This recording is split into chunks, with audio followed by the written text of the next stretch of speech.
Welcome to The Road. This is a weekly podcast of All Saints Lutheran Church. I'm your host, John Pedersen, and I serve as pastor. Each week, we reflect on faith, life, and navigating the road ahead. The language of journey is common when we think about life. It has its joys and challenges along the way, and we all need a little encouragement and guidance at times to keep us going. There's a word in the Bible, asphalia, which means truth, but it's the same root word we use in English for asphalt, if you can believe that. It's a solid surface that makes travel easier and more assured. And so every week we're going to be exploring elements of faith and life that keep us on the road. Faith isn't about living a perfect life. It's about finding our way, getting through rough spots, but seeking out those great vistas too. You can find my weekly message here, but you'll also find special conversations with guests who have insights on things like wellness, parenting, and living with unique purpose. If you appreciate this podcast, remember to subscribe where possible and share it with a friend. Here's this week's message. Well, somebody said on the way in they felt a couple of sprinkles. That's kind of what the summer's been. How's your lawn looking? If you're like me, you got some brown spots in your yard. With the drought, my front yard has no shade and it just has been getting scorched in recent years. It's not too terrible at the moment, but definitely brown.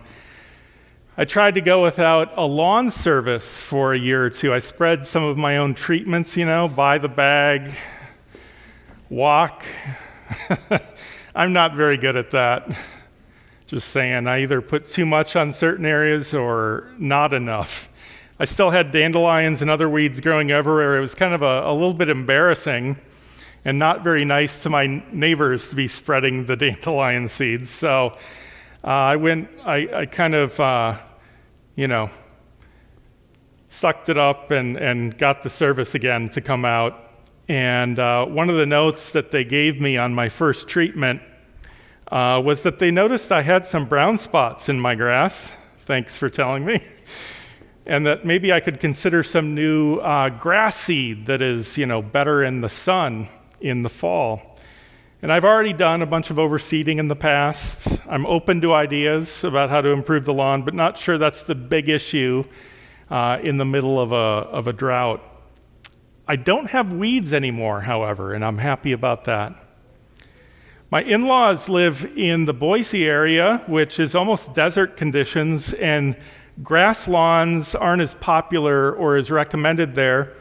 They have a very small area of grass with most of their property taken up with rock gardens and desert-tolerant plants.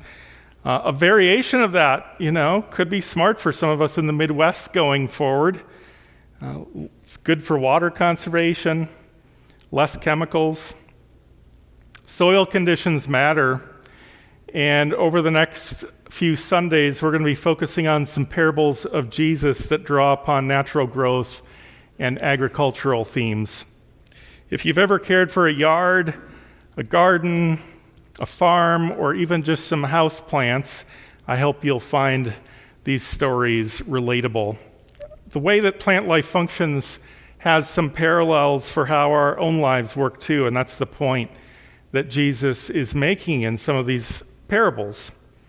Today's gospel reading is the parable of the sower from Matthew 13, and the parable tells the story of someone who scatters seed almost recklessly across many different types of ground, and more on the sower later. Of course, the seeds take root and flourish mostly depending on the soil quality, but one of the questions we ask as we hear it is, who are we in this story? Are we more like the hardened path, rocky, shallow soil, a thorn-infested field, or are we the good soil? Some might read this and imagine that certain people are inherently one or the other, and I would suggest that the soil conditions represent who we might be at different points in life. The 4 kinds of ground are 4 conditions of our heart and spirit. I want to say just a little bit more about these 4 types of ground and ask you to consider if that might describe your own heart and spirit at times. Is your heart and spirit a hardened path? Jesus explains again the meaning of hardened path this way: when anyone hears the word of the kingdom and does not understand it, the evil one comes and snatches away what is sown in the heart. The hardened path is like a heart or spirit that won't allow anything in. It's not receptive to God's love or wisdom, not able or willing to listen, no time to reflect or consider it. But if it's our heart that's hard, we probably wouldn't describe it quite that way. We would say, we've made up our mind. We know everything we need to know or want to know. And if we're a little bit more suspicious or suspect about faith as a whole, we might say religion or spiritual stuff just isn't relevant to me. It's contradictory, it's old stuff, why should I care, why should I bother? If we're a bit more, faithful or open to that, we might instead, though, say, my take on things, my spiritual insights are all that matter. Sometimes we harden in our view of things. Those views may have been good and helpful for some purpose in the past, but if we fail to take current realities into account, they become resistant to new opportunities for growth. I know I'm susceptible to this. Is that your heart sometimes? The next type of ground is the rocky, shallow soil. Jesus again describes the rocky ground this way. This is the one who hears the word and immediately receives it with joy, yet such a person has no root. That person immediately falls away. So rocks may, again, have some soil on them, but there's only shallow soil. It's shallow, so the roots might get started and the growth will be seen immediately, but the growth can't be sustained. Rocky, shallow soil is like the heart or spirit that's quick to receive every new experience and opportunity with open arms, but can never see it through. There can be pain and hardship in doing that.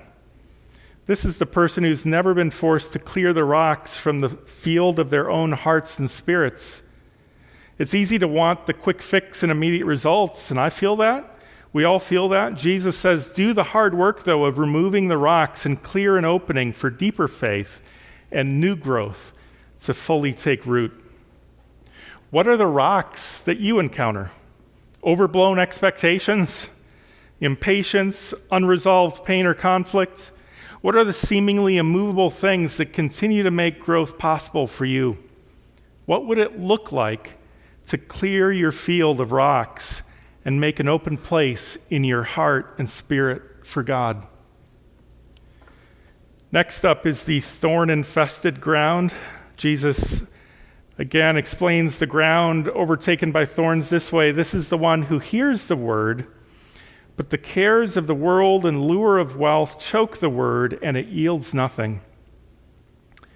If you're looking for more meaning and purpose, a deeper spiritual experience, or to more fully experience faith, that takes some consistent attention. Pursuing that can easily get choked out by concerns and crisis and competing priorities. Our lives can become overgrown, filled with activities and pursuits that don't ultimately contribute to our overall well-being or sense of purpose. They may all be good in their own right, but they don't help us nurture a sense of deeper faith and spiritual connection. And that's not always just outward busyness. Sometimes we get focused on individual activities or having enough time for ourselves, which is good, but we can get caught in a rut and forget how the fullest expression of what it means to be human is also found in community and being together. What can you do in the coming week to clear your schedule and your mind to prioritize a fuller spiritual life?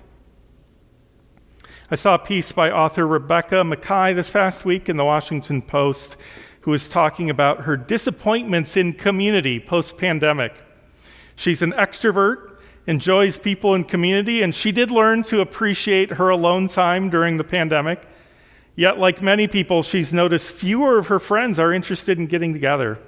Fewer people come out for events, and if they do it, it's more sporadic.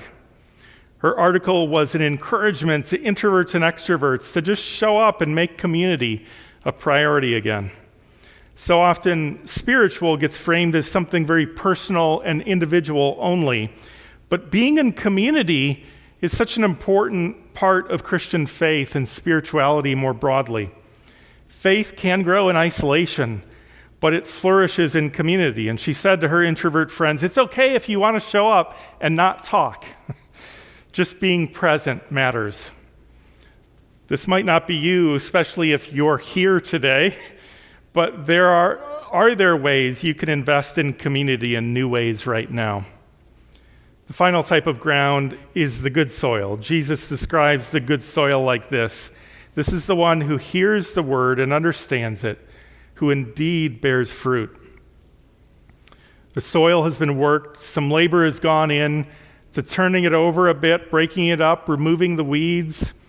Good soil doesn't come easy, it's the product of work. If your heart and your spirit are good soil, you may be at a point where you're ready and open to God doing something new in your life. Maybe you're already experiencing that. Maybe you're seeing the results already. Sometimes the soil of our hearts and spirits get broken up and prepared a bit against our will through challenges and struggles. The truth of the four soils is that none of us is so perfect that we can claim to be the good soil all the time. We've all had hearts and spirits that at one time or another, even now, are that hardened path, that shallow, rocky soil, or that thorn-infested ground. The good news is that God will stop at nothing to spread the seeds of God's good news of love and grace into our hearts. That's the thing about the sower. In the parable, the sower represents God. We're all recipients of God's foolish and generous grace. He spreads his grace in places where it would seem there's no hope. But he doesn't care because there's beauty and joy when new life takes root. The sower doesn't seem concerned about the odds or the return on his investment. He seems willing to give anything a shot. In fact, there's no indication he's even hedging his bets. As far as we can tell in the story, he scatters it abundantly everywhere, providing every opportunity for abundant and beautiful life to take root. And he does it again and again. Maybe when you think about when you've been most alive in your spirit, it's in the past and you wonder where that went. Maybe something sprouted up for a time but has since withered or been crowded out somehow. But today is a new day. The beautiful thing is God never gives up. God's grace is new every day for you. And when we prepare to receive it, abundant and beautiful results become possible. Amen.